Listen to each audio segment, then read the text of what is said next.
बांग्लादेश की अंतरिम सरकार ने कहा है कि देश में हिंदुओं पर हमलों को बढ़ा चढ़ाकर पेश किया गया। अंतरिम सरकार के मुख्य सलाहकार मोहम्मद यूनुस ने कहा कि बांग्लादेश में धार्मिक अल्पसंख्यकों को लेकर बेवजह डर फैलाया जा रहा है। अंतरिम सरकार के 100 दिन पूरे होने पर यूनुस अपने देश को संबोधित कर रहे थे। इस दौरान उन्होंने शेख हसीना का भी जिक्र किया। मोहम्मद यूनुस ने कहा कि वो भारत से शेख हसीना को बांग्लादेश भेजने की मांग करेंगे। शेख हसीना अपनी सरकार के खिलाफ आरक्षण को लेकर हुए विरोध प्रदर्शन के बाद भारत आ गई थी।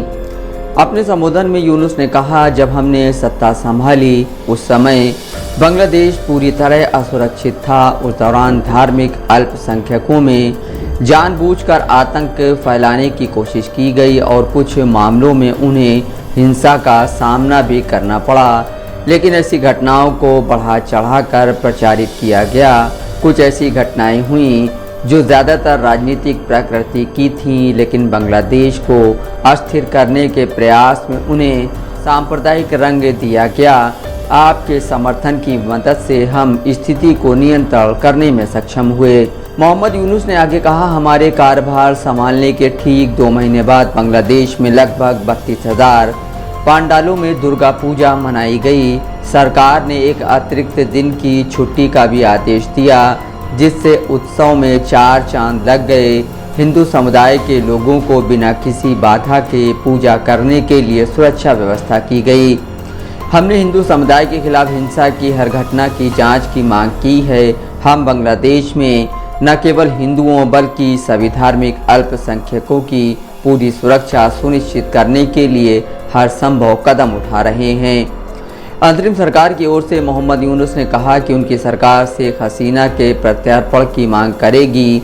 भारी विरोध के बाद अगस्त महीने में शेख हसीना बांग्लादेश छोड़कर भारत आ गई थीं। हालांकि पिछले महीने इस मामले पर यूनुस ने अलग बयान दिया था। फाइनेंशियल टाइम्स अखबार को दिए इंटरव्यू में उन्होंने कहा था कि उनकी सरकार भारत से हसीना के प्रत्यर्पण की तत्काल मांग नहीं करेगी। सरकारी नौकरियों में कोटे के मामले पर बांग्लादेश में हसीना के खिलाफ उग्र हिंसा भड़क गई थी। 8 अगस्त से बांग्लादेश की अंतरिम सरकार की अगुवाई मोहम्मद यूनुस कर रहे हैं। हाल ही में बांग्लादेश के विदेश मंत्रालय के प्रवक्ता तौफीक हसन ने कहा था कि शेख हसीना अक्सर राजनीतिक बयानबाजी करती रहती हैं। हसन ने कहा कि इस बारे में भारतीय उच्चायुक्त और भारत सरकार को सूचित कर दिया गया है कि बांग्लादेश भारत में रह रही शेख हसीना के राजनीतिक बयान देने के पक्ष में नहीं है। शेख हसीना के भारत में रहते हुए 100 दिन से ज़्यादा हो गए हैं। Bureau report, Dastak live news.